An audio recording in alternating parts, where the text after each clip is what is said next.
voy a hablar de la locura de la predicación y cómo es posible que tenemos que estar locos para predicar. Abran sus Biblias a 1 Corintios, capítulo 1, el verso 21. Y digan amén cuando ya lo encontraron. Pablo está escribiendo a la iglesia en Corinto y es una iglesia que tiene cuestiones de liderazgo. Hay un grupo que dicen que son de Pablo. Hay un grupo que dicen que son de ¿quién? De Apolo. ¿Y el otro grupo es de quién? ¿Y el otro grupo es de quién? Pedro. Un grupo decía que era de Apolo, el otro que de Pedro, y el otro de Pablo, y el grupo que se consideraba más espiritual era de Jesús. Está hablándoles a una iglesia dividida. Y les dice esto que es, pues ya que en la sabiduría de Dios, el mundo no conoció a Dios mediante la sabiduría, porque estos grupos creían que eran más sabios que los demás. En otras palabras, nosotros somos más sabios porque creemos que Pablo es el apóstol y otros que Pedro y otros que Apolo, y cada quien se creía que tenían al verdadero ungido llamado por Dios. Pero Dios dice que el mundo no conoció a Dios mediante la sabiduría, agradó a Dios salvar a los creyentes. ¿Por qué? La locura de la predicación, no los apóstoles. ¿Ves? Los apóstoles no salvaron a nadie. Fue la predicación que salvó a la gente. Y la fe viene ¿por qué? El oír, ¿y el oír de qué? Así que la verdad es, el que predica no tiene por qué vanagloriarse. Y no predica para conseguir seguidores, sino predica para conseguir seguidores, ¿pero de quién? Eso quiere decir que la predicación debe de ser algo que presenta a Jesús de una manera atractiva, no negativa. Sin embargo, lo triste es que muchas veces la gente responde negativamente al mensaje de Jesús. No sé si contarles esta historia o no contarles, pero como estoy hablando de locura, y yo sé que aquí no hay locos, ¿verdad? Amén. De la boca de los niños, no, ese es otro. Pero dice que había dos locos, estaban, no dije quiénes, hombre, eso no voltean a verse. Había dos locos estando planeando escapar del manicomio. Y uno le dice al otro, si la pared es baja, la saltamos, ¿vale? Y si la pared es muy alta, pues cavamos un hoyo, ¿vale? Y el otro dice, ok, entendido. Y se van a escapar. A las 3 horas regresan muy tristes. Y otro loco les pregunta, oye, ¿no si vais a escapar? Sí, pero no se podía. Es que no había pared.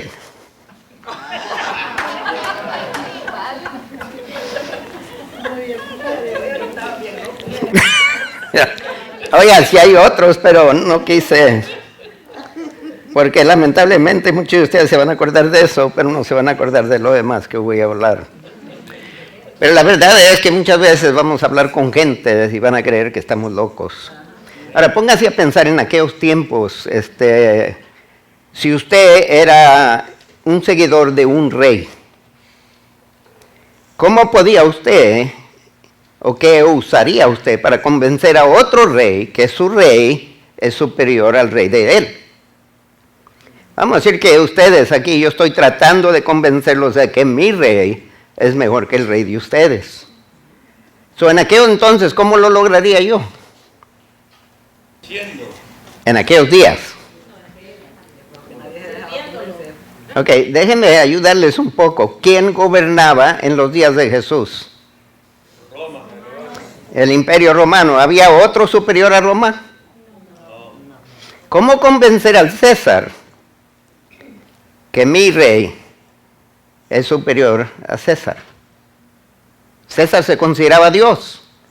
La gente se inclinaba a él, por eso persiguieron a los cristianos, porque ellos solamente a Jesús se inclinaban. Ahora entro yo y le digo a César, tú no eres nada en comparación a mí, a mi rey. Y me imagino César luego en defensa de sí mismo dice, ¿y dónde está tu ejército? Yo te presento el mío. ¿Dónde está el tuyo? Para probar que eres más poder, que ese rey es más poderoso que yo. Ahora, trate de creer que este César va a cambiar el concepto que tiene de sí mismo, que es deidad, para abrazar al rey que yo creo es deidad. Y no presento arma, no traigo ejército, simplemente le predico. Y por medio de la prédica, por medio de la escritura, trato de ganármelo a que crea como yo creo.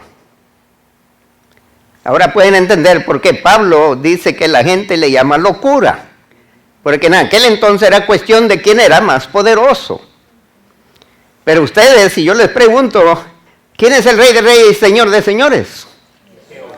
No se detienen, ¿verdad? Porque ustedes están convencidos de que parte de Jesús, ¿quién más? ¿Quién mejor? ¿Será posible que Jesús es más poderoso que los Estados Unidos? Con todo su ejército y bomba. ¿De veras lo creen? ¿Cuántos lo predican? Pocas manos. Oiga, si se me cansaran las manos aquí, ya perdiéramos porque hay muy pocas para ayudarme. Y usted, no hay esperanzas. Dice, en los tiempos de Jesús los gentiles pensaban, ¿cómo puede ser Jesús el Hijo de Dios? ¿Acaso no lo crucificaron como criminal? Porque la cruz estaba reservada para los peores de criminales.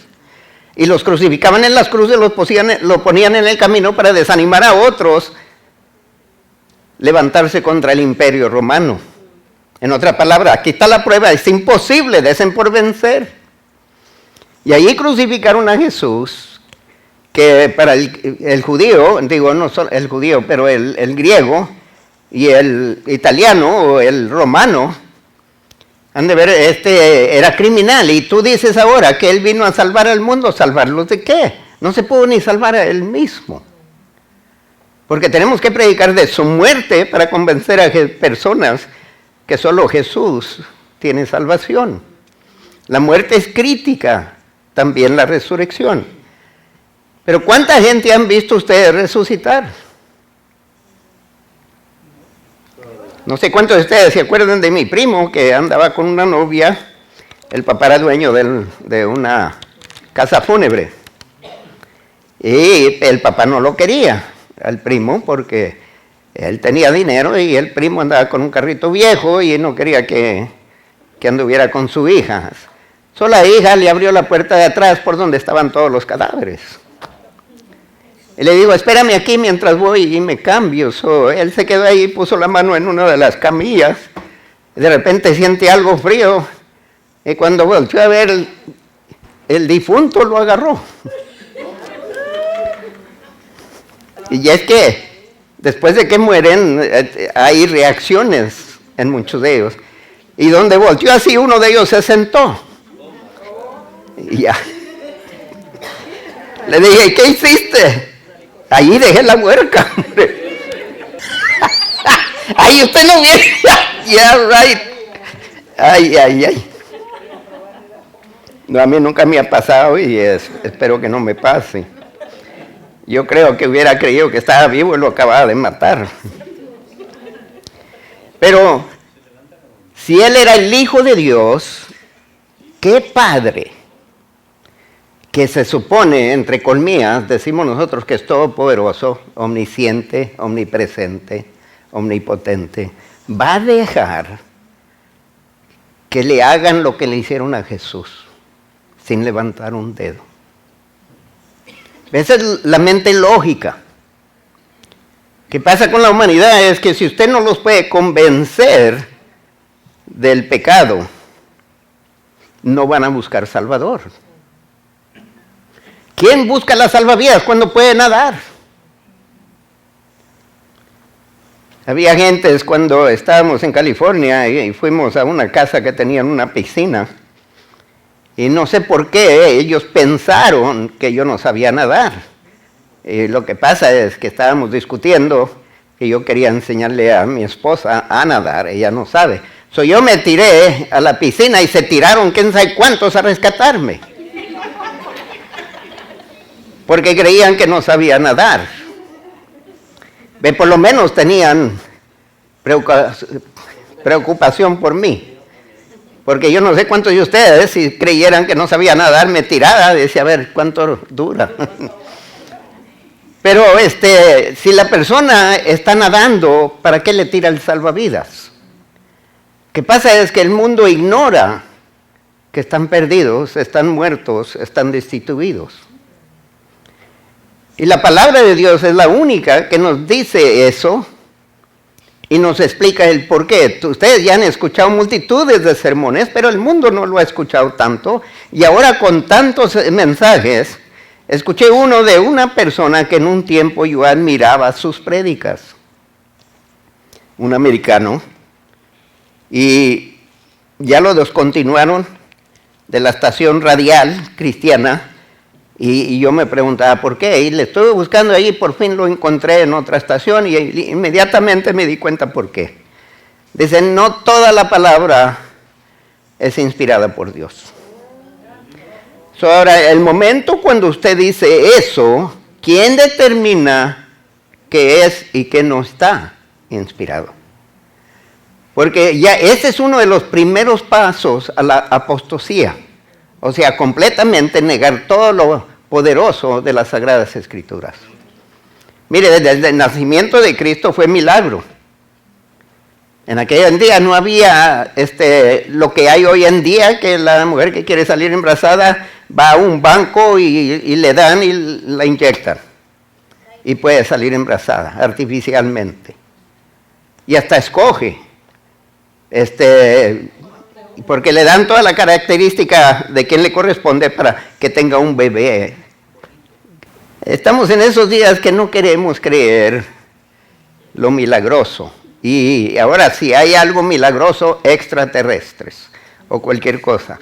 Tenemos un trabajo formidable delante de nosotros y abran su Biblia al libro de Hechos, el capítulo 26, para aquellos de ustedes que les gusta compartir largos testimonios. Aquí tenemos el testimonio de Pablo, larguísimo, mujeres.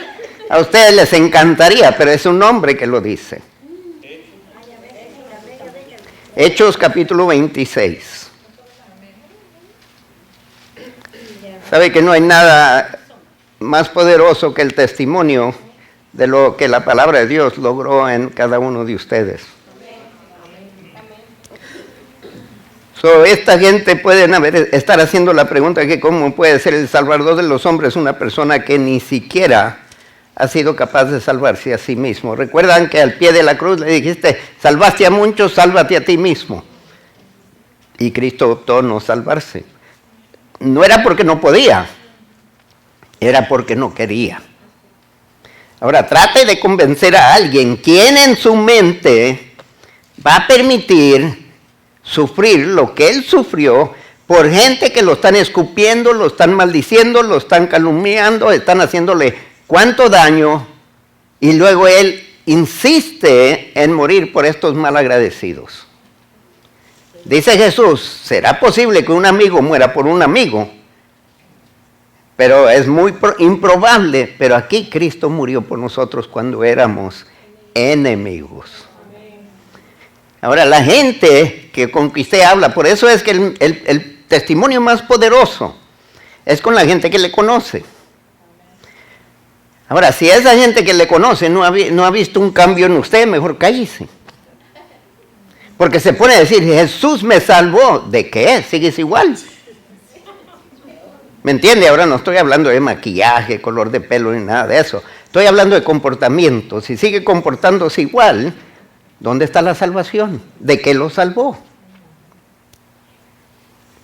Ahora, mucha gente luego quiere decir, ¿cuánto dinero te ha dado tu Dios? Hechos capítulo 26, ¿están listos para leer?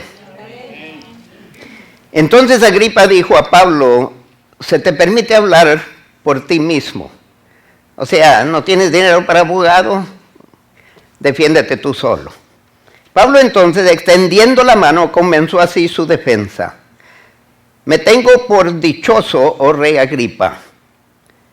Comenzó así, de que haya de defenderme hoy delante de ti de todas las cosas de que soy acusado por los judíos. Mayormente porque tú conoces todas las costumbres y cuestiones que hay entre los judíos, por lo cual te ruego que me oigas con paciencia. Mi vida, pues, desde mi juventud, la cual desde el principio pasé en mi nación, casi toda su vida había estado en Israel estudiando bajo los pies de Gamaliel, un maestro por excelencia, altamente respetado. Dice, desde mi juventud, la cual desde el principio pasé en mi nación, en Jerusalén, la que conocen todos los judíos, los cuales también saben que yo desde el principio, si quieren testificarlo, conforme a la más rigurosa secta de nuestra religión, viví fariseo. Ustedes lo saben, como yo fui. Este es nuestro pasado. La gente que nos conoce, las familias, dice, tú sabes cómo yo era. Él está diciendo, estos judíos saben cómo yo era. Yo era una persona conforme a la más rigurosa secta de nuestra religión, ser fariseo. Y era fariseo de fariseos. Y ahora, por la esperanza de la promesa que hizo Dios a nuestros padres, soy llamado a juicio. Promesa cuyo cumplimiento esperan que han de alcanzar nuestras 12 tribus, sirviendo constantemente a Dios de día y de noche. Por esta esperanza, oh rey Agripa, soy acusado por los judíos. Ellos siguen con la esperanza. Pablo está hablando de la esperanza que ellos siguen esperando a él. Para Pablo ya no es esperanza. Pero para los judíos sí es. Dice, por lo que ellos siguen esperando, me acusan a mí. Porque Pablo dice, ya no hay que esperar, ya llegó el Mesías. El verso 8, ¿qué?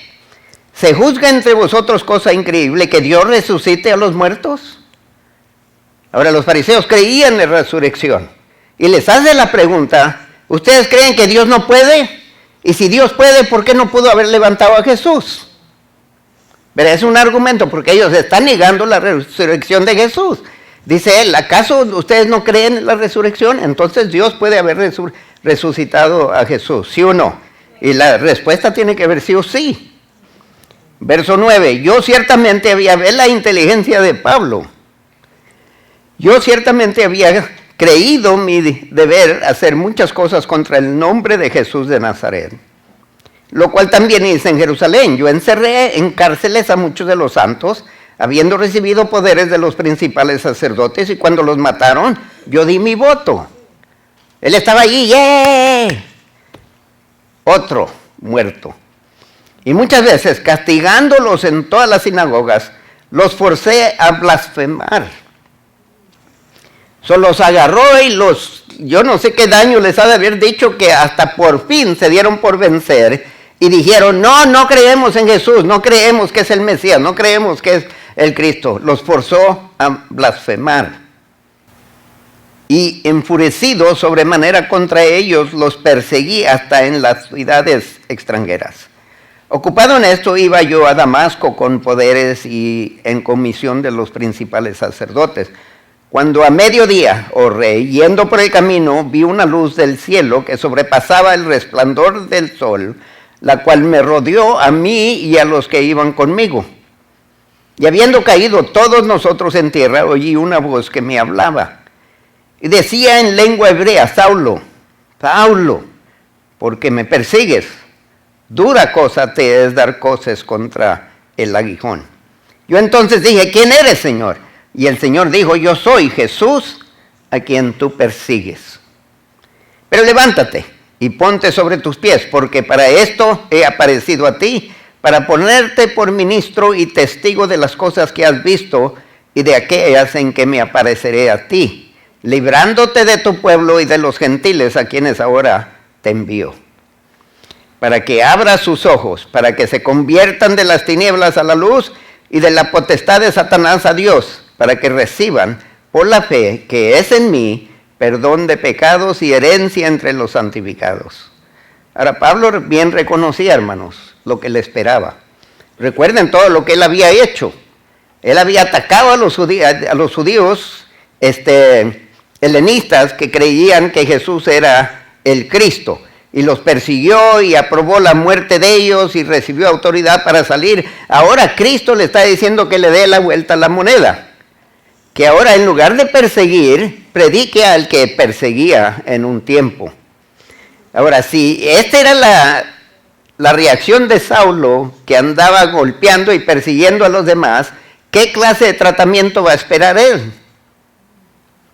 Porque estoy seguro que habían otros judíos fanáticos. Dice, me está llamando a predicarles a otros para que me hagan a mí lo que yo le hacía a aquellos que predicaban a Jesús. Pablo, estoy seguro que está pensando, ahora yo forcé a muchos a que blasfemaran y negaran a Jesús. En su mente dice, yo no lo voy a hacer. Me imagino yo, digo, porque él, yo no sé qué daño les hizo. Y acuérdense que Pablo sufrió mucho y en ningún tiempo negó a Jesús. Él forzó a otros negar a Jesús, pero él nunca negó a Jesús.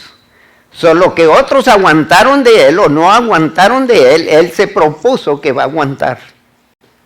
Ahora está bien convencido, a él no lo va a convencer lo contrario, de que Jesús es el Cristo, el Mesías, que él quería destruir. Y hay otro aspecto de esto. Jesús lo está llamando a predicar, porque Jesús le podía haber pagado el mal que le hizo a otros. ¿De quién es la venganza? Dios se podía haber vengado de Pablo por todos los que mató y los que causó que blasfemara. ¿Qué tan fuerte ha de haber sido el castigo o quizás las amenazas? Que si alguien viene a usted, niega a Jesús o te mato tu niño. Digo, hasta que Pablo, él quería que ellos negaran a Jesús. Y en su mente creía que los estaba salvando de un destino peor. En el verso 19, por lo cual, oh rey Agripa, no fui rebelde a la visión celestial. Oiga, si alguien lo tumba a usted del caballo y alguien resplandece con mayor fuerza que el sol y le dice, soy yo Jesús, y los discípulos que él andaba persiguiendo estaban proclamando la resurrección de Jesús, de repente lo tiene por delante de él y hasta le llama Señor, y ahora ¿cómo va a ser rebelde? Trate de ser rebelde con alguien que lo vive tumbando y usted quiere ganarle, vencerle. Y es posible, hay personas que no se dejan, que casi lo tienen que matar. Pero él aquí le dice, yo no fui rebelde a la visión celestial, sino que anuncié primeramente a los que están en Damasco y Jerusalén y por toda la tierra de Judea y a los gentiles que se arrepintiesen y se convirtiesen a Dios haciendo obras dignas de arrepentimiento. Por causa de esto, los judíos, prendiéndome en el templo, intentaron matarme. Ahora la moneda, o sea, la situación está al revés. El que perseguía ahora es perseguido. Lo que sembramos hoy, mañana cosechamos. So, tengan cuidado. No nos escapamos de eso. Pues Dios puede librarnos, llegamos al cielo, pero pagamos el precio. Pero habiendo obtenido auxilio de Dios, perseveró hasta el día de hoy, dando testimonio a pequeños y grandes, no diciendo nada fuera de las cosas que los profetas y Moisés dijeron que habían de suceder. Dice, me concentré, me limité a las profecías. Y no hay por qué salirnos fuera de la Biblia. Porque la palabra de Dios es viva, hermano, no regresa vacía. Eso dice, yo no propuse hablar más allá, sino de los que las profetas decían y Moisés, de las cosas que están por acontecer, que el Cristo había de padecer y ser el primero de la resurrección de los muertos para anunciar la luz al pueblo y a los gentiles. Diciendo él estas cosas en su defensa, creyendo él, ahora he presentado una defensa, Agripa va a tener que aceptar y decir, yo no sé por qué quieren matarte, yo no encuentro razón. So dice, Festo a gran voz diciendo él estas cosas en su defensa, Festo a gran voz dijo, estás loco, Pablo. Las muchas letras te vuelven loco. So Festo sabía que Pablo estaba bien educado. Dice, toda esta educación de nada te sirvió, te volviste loco, hombre. Estás creyendo lo que estudias. Mas él dijo, no estoy loco, excelentísimo Festo, sino que hablo palabras de verdad y de cordura. Pues el rey sabe estas cosas. So Festo era el rey y Agripa era el gobernador. Ahora, ¿quiénes los establecieron a estas dos autoridades? César. Ok, so estas autoridades tienen todo el respaldo de todo el imperio. Que si ellos llaman por respaldo, Roma responde. Porque era una provincia de Roma. So está hablando con dos oficiales aquí poderosos. Tienen gran influencia para que César los hubiera establecido aquí como a uno como rey y a otro como gobernador. Por eso le dice excelentísimo Festo, sino que habla palabras de verdad y de cordura. Pues el rey sabe estas cosas, delante de quien también hablo con toda confianza, porque no pienso que ignora nada de esto, pues no se ha hecho esto en algún rincón. ¿Crees, oh rey Agripa? O el rey era Agripa y el gobernador era Festo. ¿Crees, oh rey Agripa, los profetas? Yo sé que crees. Entonces Agripa dijo a Pablo, por poco me persuades a ser cristiano. Por poco, pero no lo lograste. Ahora, el rey aquí, Agripa, Pablo le está pidiendo que denuncie ser rey y abrace al verdadero rey, que es Cristo. Y también le está diciendo aquí, porque si Cristo es rey, él tiene un reino. Y por palabras está tratando de ganarse a Agripa y a Festo y convencerles que el reino de Cristo es superior al reino de Roma. Ahora, cualquier soldado le pregunta a Pablo, ¿dónde está tu reino? ¿Y dónde está tu rey? ¿Y dónde está el trono? ¿Y dónde está la capital? ¿Dónde está el ejército? Pero tanto Festo como Agripa habían estudiado los judíos para ser mejores líderes de Roma en Judea.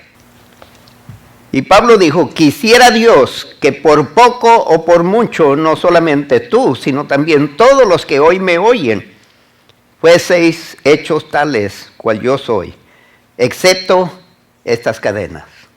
Quiero que sean salvos, pero sin cadenas. Cuando había dicho estas cosas, se levantó el rey y el gobernador y Berenice y los que se habían sentado con ellos, y cuando se retiraron aparte hablaban entre sí, diciendo, ninguna cosa digna ni de muerte ni de prisión ha hecho este hombre. Ahora, en pocas palabras, lo están llamando inocente. Agripa y Festo no entienden lo que está por acontecer. Jesús no está gobernando sobre la tierra. Sin embargo, Pablo nos dice quién es el que establece toda autoridad. Y eso las autoridades no lo reconocen. Sin embargo, no están en autoridad sin que Dios lo permita. Dios establece todas las autoridades. Lo dice la palabra, ¿lo creen? Pablo en cierto sentido le está diciendo a Agripa y a Festo, al que acabas de rechazar es el que te estableció a ti en estos puestos, para que escucharas mi testimonio, para que estudiaras a los judíos y llegaras a la conclusión de quién es Él, porque Dios quiere dejarse llegar a conocer. Porque sin conocer a Dios, ¿quién es salvo? Nadie es salvo fuera de Cristo. Y fuera de Cristo nada podemos hacer. Pablo está tratando no está tratando de defenderse que lo dejen libre. Porque no les dijo, quítenme las cadenas, si soy inocente. Fue en cadenas que fue a dar a Roma. Ahora brinquen a 1 Corintios capítulo 1, verso 18 al 24. En aquel día y entonces donde la fuerza de la nación más o menos dictaba quién gobernaba. No era por palabra, no era por predicación, no era por testimonio, era por fuerza. 1 Corintios capítulo 1, verso 18 al 24. Si lo encontraron, digan amén.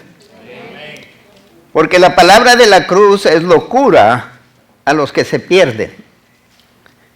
Pero a los que se salvan, esto es a nosotros, es poder de Dios. Para el mundo la cruz era para criminales.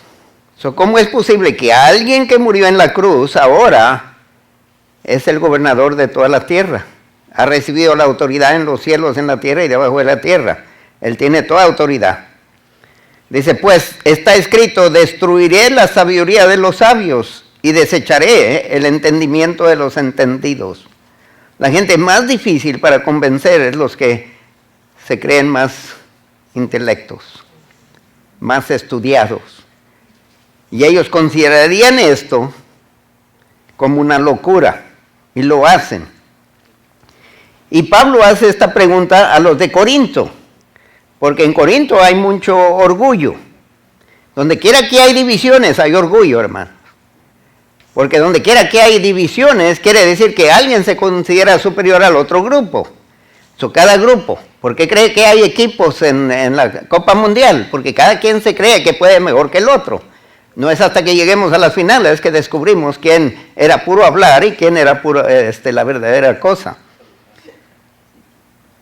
Pero en este caso va a ser cuando lleguemos al cielo, vamos a descubrir cuál es el equipo que gana.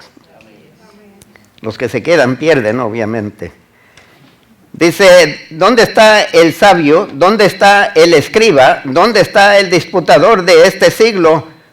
Digo, entre ustedes no hay muchos inteligentes. Así que, ¿por qué se creen algo de repente?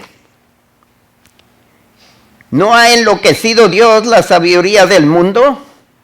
La gente más sabia no son salvos y ustedes sí lo son. Pues ya que en la sabiduría de Dios el mundo no conoció a Dios mediante la sabiduría, Dios tuvo que revelarse a nosotros. Dios tuvo que venir y hacerse carne y habitar entre nosotros para que pudiéramos ver a Dios en acción. Porque nadie ascendió al cielo. Dios tuvo que descender. Por consecuencia nos dice algo a nosotros. Nosotros tenemos que ir a la gente. No espere que la gente mecánicamente vengan en busca de Dios. Usted tiene que ir. Dios no esperó que vinieran a Él. Él vino a nosotros. Vino a buscar los perdidos y a salvarnos. En la sabiduría el mundo no conoce de Dios. ¿Por qué nos creemos más sabios que otros? Y Pablo era estudiado, hermanos. Vamos a decir que tenía doctorado en teología. Y mire qué tan equivocado la teología lo volvió cuando andaba persiguiendo a la mera persona de todas las profecías de los profetas y de Moisés.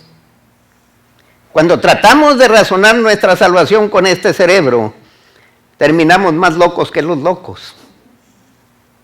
Porque el que niega la existencia de Dios está diciendo que él ya examinó todo el universo y no encontró a Dios. Y nadie ha visto todo el universo. Todavía siguen descubriendo cosas. Minúsculas y mayúsculas. O sea, grandes y pequeños, mejores palabras. Pues ya que el verso 22 dice, porque los judíos piden señales y los griegos buscan sabiduría, pero nosotros predicamos ¿a quién? a Cristo crucificado, para los judíos ciertamente tropezadero, y para los gentiles locura, mas para los llamados, así judíos como griegos, Cristo poder de Dios y sabiduría de Dios. Vamos al segundo capítulo de Primera de Corintios. Capítulo 2, verso 1 al 5. Yo leo este pasaje y no puedo imaginarme ver a Pablo como se describe aquí. Yo he experimentado estos momentos de debilidad. Pero oiga, Pablo y cuando llegó a Corintios lo acababan de apedrear para el norte, vino a Atenas. En Atenas no consiguió nadie que aceptara a Cristo. Llegó a Corintios y ve toda la maldad y se agobia con todo lo criminalidades y orgías y todo lo que está traspasando en Corinto, y eso lo aflige a él. Como me puedo imaginar a Dios cuando ve todas las barbaridades en este mundo ahorita, le ha de doler a Dios, porque Dios nos creó a su imagen para que busquemos de Dios y gocemos de todo lo que Dios quiere, y acá andamos nosotros perdidos en nuestras lascivias y pecados. En 1 Corintios 2, 1 al 5, Pablo llega solo. El gran apóstol Pablo necesitaba compañerismo. Aquí llegó solo. Por su preocupación por la iglesia dejó a Tito y a Timoteo y se vino solo arriesgándose. Dice, así que hermanos, cuando fui a vosotros para anunciaros el testimonio de Dios, no fui con excelencia de palabras o de sabiduría. Y luego nos dice por qué. Pues me propuse no saber entre vosotros cosa alguna, sino a Jesucristo y a este crucificado. No quise estudiar de ustedes para saber cómo conversar con ustedes. Y estuve entre vosotros con debilidad, físicamente, emocionalmente y espiritualmente. Y mucho temor y temblor. Ahora, el gran apóstol que sufrió ser apedreados, encarcelado, chicoteado, naufragado y quién sabe cuántas otras cosas, y quién sabe cuántas veces menciona él en 2 de Corintios, cuántas veces sufrió por la causa de Cristo, y aquí llega con temor y temblor. Y no está hablando del temor espiritual, temor de Dios, sino llegaba Pablo aquí temblando, con temor, por estar solo, pero sin embargo no calla la boca. No quise saber entre vosotros nada, solamente a Jesucristo. Aún en ese estado, llegó conversando con estos corintios sobre la crucifixión de Cristo y su vida. Y ni mi palabra ni mi predicación fue con palabras persuasivas de humana sabiduría. No me senté y preparé un sermón.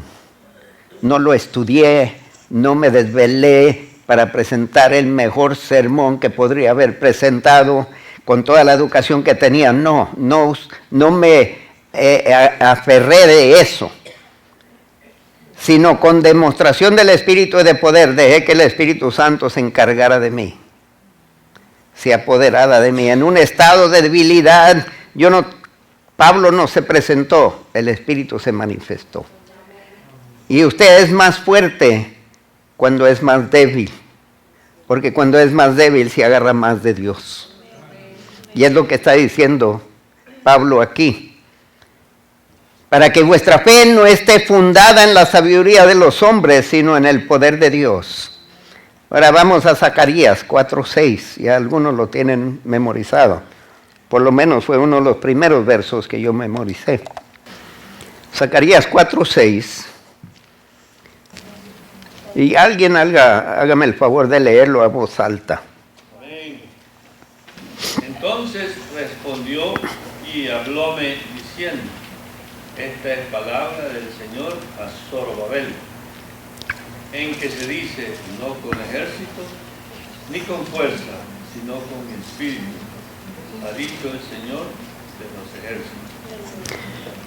Ok, los judíos habían estado en exilio en Babilonia. Acaban de regresar, están construyendo el templo. Y los enemigos vienen y quieren desanimarlos, levantar el templo y levantar las murallas. Están resistiendo eso, están desanimándolos y tratando de causar divisiones en ellos. Y llega la palabra de Dios a ellos, porque ellos acaban de regresar de otro país, ni uno de ellos era ejército. Y vinieron para construir el templo. Y están tratando de construir el templo, a la misma vez están preocupados por la familia. Si ustedes leen el libro de Nehemías, descubren cómo Nehemías fue astuto. Puso las familias detrás del trabajador, le puso una espada y le puso un asadón para que trabajara y poniendo ladrillos, y a la vez tenía la espada para defender. Y como la familia estaba al par, no estaba para huir, porque no iba a dejar su familia en defensa. Dios viene palabra a los sacerdotes y les dice a ellos: no es con ejército, no es con fuerza, sino con mi espíritu. Si vamos a ganar el mundo, hermanos, no lo vamos a ganar a la fuerza. No es, y esto es lo que percibe en aquel entonces, el mundo de aquel entonces percibe que si viene un ejército más poderoso, entonces puede decir que tu rey es mejor que mi rey. Pero el rey Jesús es mejor que todos los gobernadores, todos los presidentes, todos los dictadores, todos cuantos se crean grandes. Jesús es sobre ellos. Pero nosotros tenemos que creerlo. En aquel entonces, cuando dice Dios esto, la gente debería de haber respondido. Pero seguían, y si no ha sido por Nehemías, que los mantuvo unidos y buscaba de Dios seguidamente, día tras día, para asegurar de que el pueblo no se acobardara de él. Vamos a Romanos 1:16. Y digan amén cuando lo encuentren. ¿Qué nos dice? Porque no me avergüenzo del Evangelio, porque es el poder de Dios para salvación a todo aquel que cree, al judío primeramente y también al griego. Aquí está la locura de la predicación. Usted predica el mensaje más poderoso que cualquier ser humano es capaz de oír. Que no respondan, no se preocupen. Porque una semilla, ya que cae, y la semilla, la palabra de Dios, es más poderosa que cualquier otra semilla. Por cuando ustedes anden por las calles, van a ver donde quiera que la calle está partiéndose, o las banquetas, el cemento, ahí están haciendo plantas. Y si usted deja las plantas que sigan allí, la apertura empieza a hacerse más amplia. Ese es el poder de la semilla, y la palabra es mucho más poderosa. Donde quiera que encuentre una herida en un ser humano, esa semilla penetra. Y esa semilla está incomodando porque es viva, quiere crecer. Pero depende de la voluntad del ser humano. Pero usted predique la palabra y no se avergüence de ella. Déjeme compartir estos últimos pensamientos. Tanto Agripa como Festo fallaron en reconocer que el enemigo que Pablo estaba presentando era verdaderamente enemigo del imperio. Porque el reino de Dios viene a rescatar las gentes y viene a darles vida. El imperio romano se puede haber creído formidable y que les traía salud y plenitud de economía a la gente, pero no les daba vida, no les daba eternidad. Pero el evangelio trae eternidad y trae provisión de parte de Dios. Y ellos fallaron en ver el mensaje político en el evangelio, porque no puede haber dos cabezas, solamente una, y es la única cabeza que tiene la potencia de gobernar todo el mundo y traer paz a todos, si todos creyeran y doblaran rodilla y confesaran con su lengua que es. Este enemigo que está presentando Pablo no lo presenta en esa forma, pero este enemigo era más poderoso. Mire, ¿qué le hicieron? al Señor Jesús? Alguien deme una idea de qué le hicieron al Señor antes de crucificarlo. Lo bofetearon, le arrancaron su barba. Ahora, le hicieron todo eso. ¿Lo pudieron forzar que cambiara de mente? ¿Verdad que no? No pudieron. Qué tan formidable era que le hicieron todo eso. ¿Cuántos de nosotros quizás hubiéramos terminado blasfemando? De tanto golpe que recibió, de tanto abuso. Sin embargo, siguió convencido de quién era, de su misión y del mensaje que traía. No lo pudieron alterar, no lo pudieron transformar, no lo pudieron convencer. En la cruz siguió tan determinado. ¿Qué tan grande sería el amor de este hombre por ustedes, por mí? Que el mundo le hizo lo peor que es capaz de hacerle a un ser humano sin matarlo. Y siguió insistiendo en amar. No interrumpieron su misión, no enfriaron su pasión, no contradijeron su mensaje. No pudieron. Oiga, este hombre es indomitable. Nada lo cambia. Así debe de ser el Hijo de Dios. Así era Pablo. No es decir que no vamos a tener momentos de debilidad. Pablo lo tuvo. Pero seguía hablando de Jesús.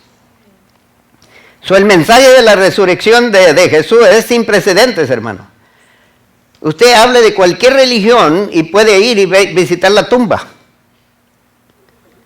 En Jerusalén tienen allí una piedra que se supone fue donde Mohammed se elevó al cielo y tiene la marca de la pezuña en la roca. Y esa roca no dejan que nadie entre allí a menos que sea musulmán. Usted puede entrar a la área del templo, pero dentro del templo, porque ese lugar es tan sagrado. Oiga, Cristo rompió el velo y entramos al lugar sagrado, santísimo. ¿Qué diferencia? ¿Qué Dios quiere usted? ¿Un Dios que retiene la distancia y se mantiene distante? ¿O un Dios que quiere venir a hacer morada en usted? Ese es el mensaje que usted y yo predicamos. No es un Dios que está en el cielo tan lejos que quién sabe si llega el mensaje o no llegue. No, Él está allí con usted y quiere estar en usted. Le hicieron eso, por fin le quitaron la vida, y la verdad es que no le quitaron la vida, Él la entregó. Lo sepultaron, sellaron, pusieron guardia, el gobierno no pudo, el demonio no pudieron, la naturaleza no pudo. Oiga, este Señor es increíble. Es el que usted predica. No se avergüence de Él. Le dirán locos, está bien. Yo consideraba que eran locos, ahora soy uno de ellos. Y seguiré predicando. No importa qué le llamen. Estamos puestos de pie. Vamos delante de Dios. Divino Padre, te damos gracias por aquellos que tuvieron el valor, Señor, y tuvieron cuidado de nosotros lo suficiente para arriesgarse y compartir el Evangelio con nosotros. Yo les hice la vida pesada, Señor. Estoy endeudado a ellos por la valentía que mostraron. Me amaban tanto que no les importó qué pensaba de ellos. Ellos pensaron más de mí de lo que yo merecía. Y Señor, y si todavía viven, que sigan hablando con denuedo. Como lo hicieron conmigo, que lo hagan con mucho. Y mi petición es, Señor, que cuando lleguen al cielo no lleguen con manos vacías. Por lo menos yo soy fruto del esfuerzo de ellos. Pero Dios, quiero que como iglesia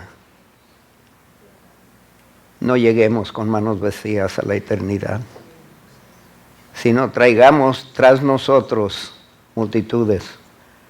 Quizás no los llegaremos a ver ni oír confesar a Cristo como Salvador, pero que sigamos fiel sembrando. Sea la tierra que sea, Señor, esa no es opción nuestra, la opción nuestra de predicar el Evangelio. Amar tanto que le damos el Evangelio, que es el poder tuyo para salvar. Y que no nos avergoncemos, Señor. Que no nos avergoncemos. Tú no te avergonzaste de nosotros. Nos estimaste tanto, Señor, que te menospreciaste para poder perdonarnos y darnos vida eterna. Estaremos endeudados por toda la eternidad. Y damos gracias en Cristo Jesús. Y el pueblo de Dios dice, amén. Amén. Saludaos unos a los otros en el amor de Cristo.